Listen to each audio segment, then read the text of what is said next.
નમસ્કાર મિત્રો, સીધો ને સતના એપિસોડમાં આપણે સર્વદલીય બેઠક જે દિલ્હીમાં મળી, મધ્ય પૂર્વમાં જે અત્યારની પરિસ્થિતિ છે, ખાડી યુદ્ધ ચાલી રહ્યું છે, એની ભારત પર કેવી અસર થશે અને એની પ્રતિકૂળ અસરોનો સામનો કરવા માટે ભારત સરકાર કઈ રીતે સજ્જ છે એ સંદર્ભમાં સર્વપક્ષીય બેઠક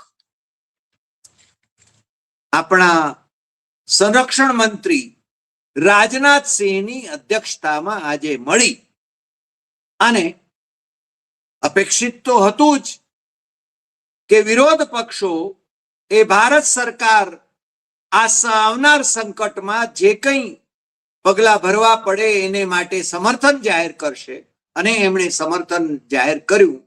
પરંતુ ભારતીય જનતા પાર્ટીની જે નીતિ રીતિ છે એ પ્રમાણે એના સંસદ સભ્યોએ બહાર આવીને આ બેઠકના સંદર્ભમાં નવા વિવાદ સર્જ્યા છે.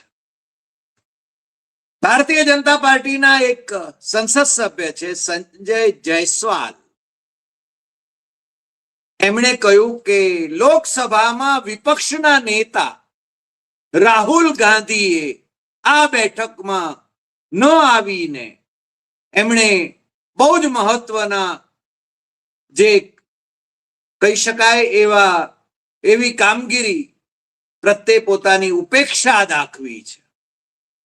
હવે આ જયસ્વાલને એટલું ભાન હોવું જોઈએ કે આવી બેઠકમાં વડાપ્રધાને ઉપસ્થિત રહેવું જોઈએ, નરેન્દ્ર મોદીએ ઉપસ્થિત રહેવું જોઈએ, પરંતુ જયસ્વાલમાં એ તાકાત નથી કે એ પોતાના નેતાને વિશે હડપ પણ ઉચ્ચારી શકે. તમને ખ્યાલ છે કે નરેન્દ્ર મોદી લોકસભામાં પણ માત્ર ભાષણ કરવા માટે આવે છે અને ઘણી વખતે તો સ્પીકરની સલાહ મુજબ કોંગ્રેસની મહિલાઓ એમના પર હુમલો કરવાની છે એવો અણસાર એમને સ્પીકર આપે ત્યારે નરેન્દ્ર મોદી ભાગી જાય છે, ગૃહમાં આવતા જ નથી. એ રાજ્યસભામાં જાય છે અને ત્યાં ભાષણ કરે છે. જોકે હમણાં આ મધ્ય પૂર્વની પરિસ્થિતિ વિશે એમણે લોકસભામાં અને રાજ્યસભામાં 25 મિનિટ સુધી ભાષણ કર્યું, પણ એમના ભાષણમાં અને એના પહેલા એમના petroleum minister Hardeep Singh Puri, એબ્સ્ટેઇન fame Hardeep Singh Puri, એમણે જે સંસદમાં કહ્યું હતું એમાં અને નરેન્દ્ર મોદીમાં ઘણા બધા વિરોધાભાસ જોવા મળ્યા. કારણ કે પુરીની દ્રષ્ટિએ કોઈ સમસ્યા આ દેશમાં છે જ નહીં આ યુદ્ધને કારણે, અને નરેન્દ્ર મોદી કહે છે કે કોરોના જેવું સંકટ આ દેશને માથે મંડરાઈ રહ્યું છે, એટલે આપણે બધાએ એનો સામનો કરવા માટે સજ્જ રહેવું પડશે. મને લાગે છે કે ભક્તો થાળીઓ વગાડશે, દીવડા પ્રગટાવશે અને જેમ કોરોના વખતે કોરોના ભગાડવાની વાતના જે આખા તાયફા કર્યા હતા અને ટ્રમ્પભાઈને બોલાવીને નમસ્તે ટ્રમ્પ કરીને કોરોનાને આવકાર આપ્યો હતો, એવા ખેલ કદાચ નરેન્દ્ર મોદીના નિષ્ઠાવંતો કરે તો બહુ આશ્ચર્ય નહીં થાય. પરંતુ આજે તો વાત માત્ર સંજય જયસ્વાલની છે. સંજય જયસ્વાલને એટલું ભાન હોવું જોઈએ કે રાહુલ ગાંધી એ આજે કેરળ જવાના હતા, એમની ત્યાં જાહેર સભા હતી.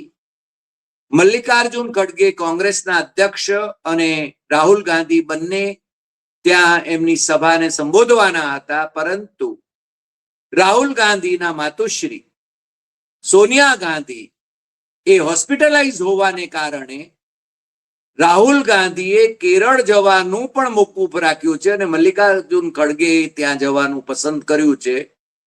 કારણ કે બેમાંથી એક જણે તો જવું જોઈએ. રાહુલ ગાંધી એમના માતુશ્રી સાથે છે, પ્રિયંકા ગાંધી એમના માતુશ્રી સાથે છે, અને એવા તબક્કે આવા હીન કક્ષાના રાજકારણ ને વચ્ચે લાવવું એ મને લાગે છે ભારતીય જનતા પાર્ટીને શોભતું નથી.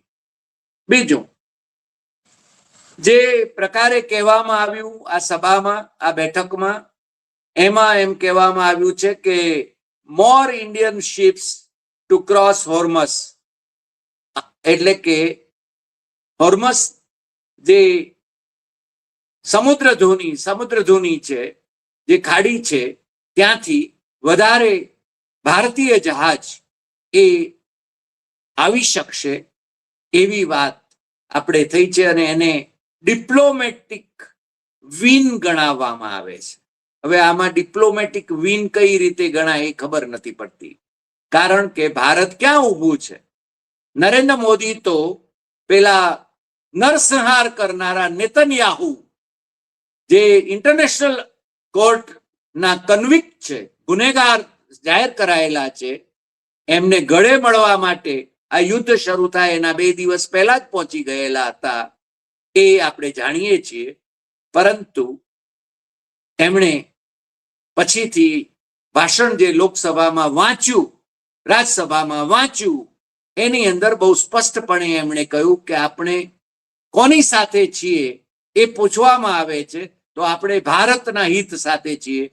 મને લાગે છે કે આમાં પણ નરેન્દ્ર મોદી કેટલું સાચું બોલી રહ્યા છે એ કહેવું જરા મુશ્કેલ છે, કારણ કે અમેરિકાના ડોનાલ્ડ ટ્રમ્પ, અમેરિકાના રાષ્ટ્રપતિ, અને ઇઝરાયલના પ્રાઇમ મિનિસ્ટર નેતન્યાહુ એ નરેન્દ્ર મોદીને બ્લેકમેલ કરતા હોય એવી શક્યતા વધારે છે, અને એ સરેન્ડર થયા હોય અને એમણે યુએસ સાથે ડીલ કરવાની સંમતિ આપી હોય એવું બહુ સ્પષ્ટપણે આપણને જોવા મળે છે.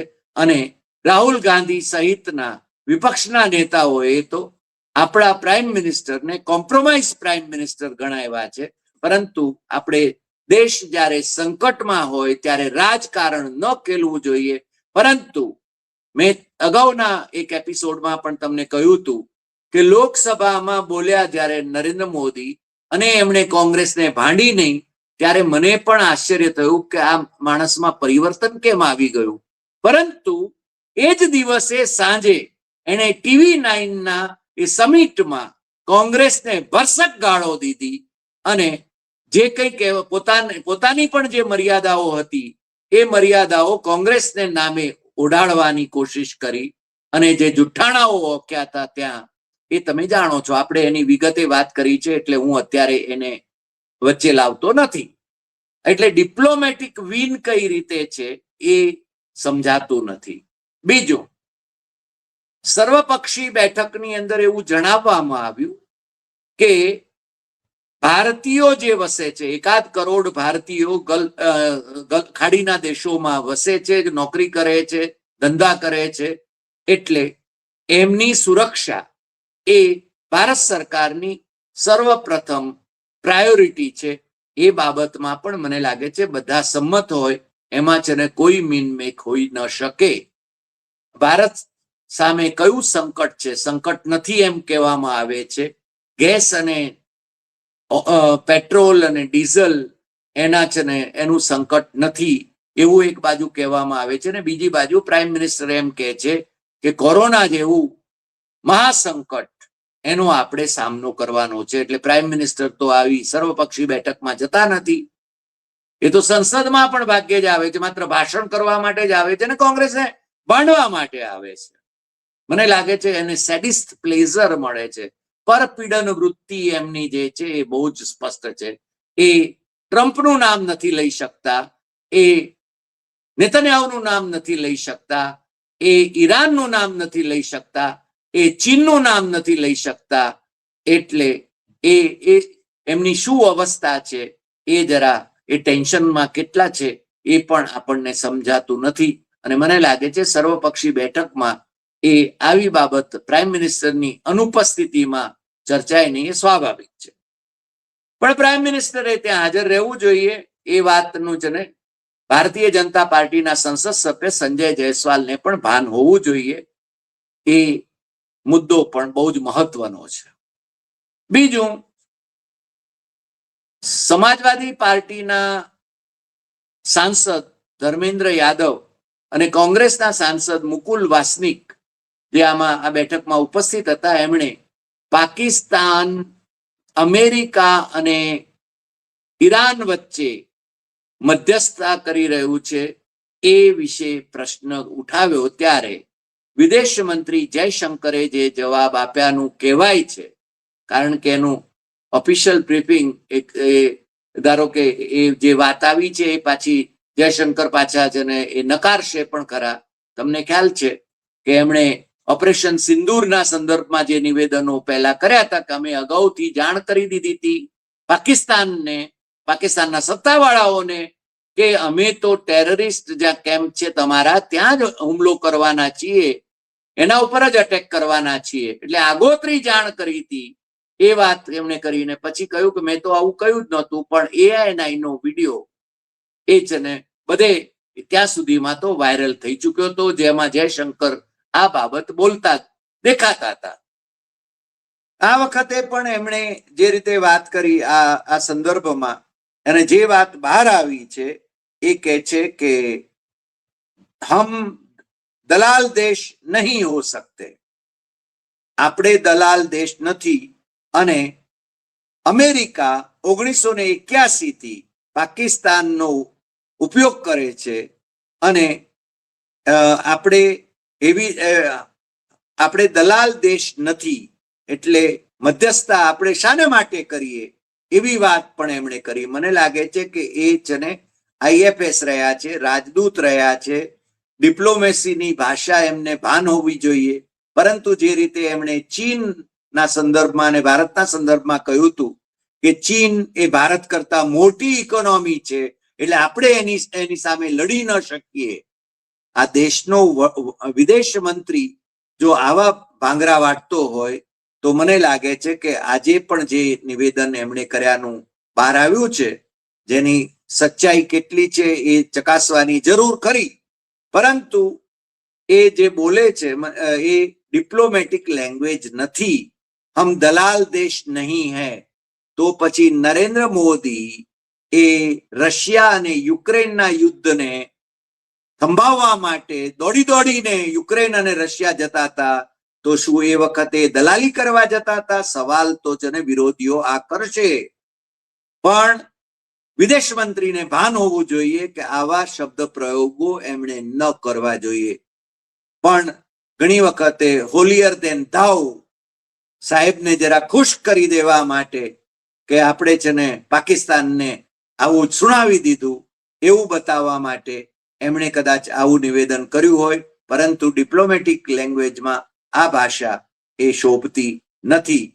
પણ આજની બેઠકમાં એ વડાપ્રધાન પોતે તો રાબેતા મુજબ ઓપરેશન સિંદૂર વખતે પણ જે સર્વપક્ષી બેઠક થઈ એમાં ક્યાં ગયા હતા? એ જતા જ નથી. આજે પણ વડાપ્રધાન તો હતા જ નહીં, પરંતુ રાજનાથસિંહની અધ્યક્ષતામાં ગૃહમંત્રી અમિત શાહ,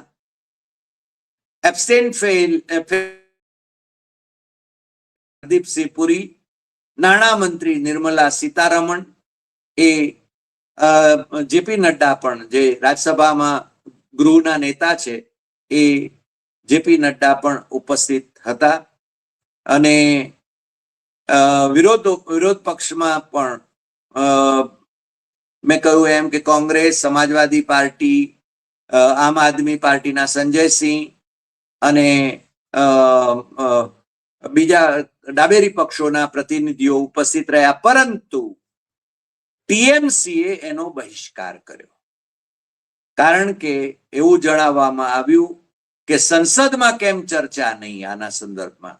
નરેન્દ્ર મોદીને આવી ચર્ચાઓ, નરેન્દ્ર મોદી, રાહુલ ગાંધીએ જેમ કહ્યું હતું, છાતી ઠોકીને કહ્યું હતું કે નરેન્દ્ર મોદી વડોદરામાં જ કહ્યું હતું હમણાં જ્યારે એ આદિવાસી સંમેલન માટે આવ્યા ત્યારે, કે નરેન્દ્ર મોદી એ સંસદમાં ડિબેટ નહીં કરાવી શકે, અને કોઈ પણ બાબતની ડિબેટ છે ને એ નરેન્દ્ર મોદી એની જીંક ઝીલી શકે એવી સ્થિતિમાં હોતા નથી, કારણ કે એમને કોઈ સવાલ કરે એ એમને ગમતું નથી, એમની સ્તુતિ કરે તો એમને ગમે છે, આ એમની પ્રકૃતિ છે.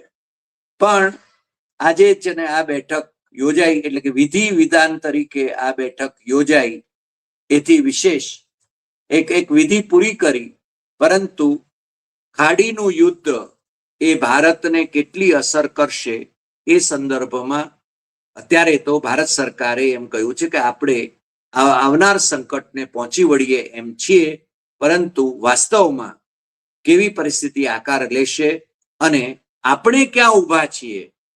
ટ્રમ્પભાઈ સાથેના ટ્રેડ ડીલ અને ભાઈ નેતન્યાહુ સાથે એને ગળે મળવાનું એ જે આખા ખેલ જે ચાલ્યા એ ભારતના હિતોને કેટલી અસર કરશે એ પણ જોવાનું છે. ઈરાન આપણું સૌથી જૂનું મિત્ર છે અને એમાં ખાસ કરીને તાજો ઇતિહાસ આપણે કહીએ તો 79માં ત્યાં ઇસ્લામિક ક્રાંતિ થઈ એ પહેલા ત્યાં રાજાશાહી હતી અને એ રાજા અમેરિકાની કઠપૂતળી હતા અને એ વખતે એમણે પાકિસ્તાનની તરફેણ કરી હતી અગાઉ. પરંતુ ઇસ્લામિક ક્રાંતિ પછી ખોમૈની એ એમના સર્વોચ્ચ ધાર્મિક નેતા એ આવ્યા કે પછી ખામનેઈ હમણાં જેમની હત્યા કરી આ લોકોએ ઇઝરાયલ અને અમેરિકાએ એ સર્વોચ્ચ ધાર્મિક નેતા ખામનેઈ એ એમણે સતત ભારતને પક્ષે ઊભા રહેવાનું પસંદ કર્યું છે. એ હકીકત એ આપણા દર્શકોને તો સુજ્ઞજનોને જેમના આંખ કાન ખુલ્લા છે એમને તો સમજાય એમ છે, પરંતુ બાકીના જે અંધભક્તો છે એમને ન સમજાય અથવા તો એમને ન સમજવું હોય તો આપણે છે ને એમને કંઈ ફરજ પણ પાડી શકીએ એવી સ્થિતિમાં નથી. પરંતુ એ એમના મનોરાજ્યમાં વિહાર કરે અથવા લાભાર્થી તરીકે લાભ મેળવે અથવા મફત રાશન ઉપર જીવે તો આપણને કોઈ ફરક નથી પડતો. આજે આટલી વાત. ફરી મળીશું નવા એપિસોડમાં નવા વિષય સાથે. તમને જો આ એપિસોડ ગમ્યો હોય તો સૌથી વધુ શેર કરશો, લાઈક કરશો, કમેન્ટ કરશો અને આપણી YouTube channel doctor Hari Desai Satyam Evam Tathyam subscribe કરવા માટે મિત્રોને દેશમાં અને વિદેશમાં જરૂર જણાવશો. નમસ્કાર.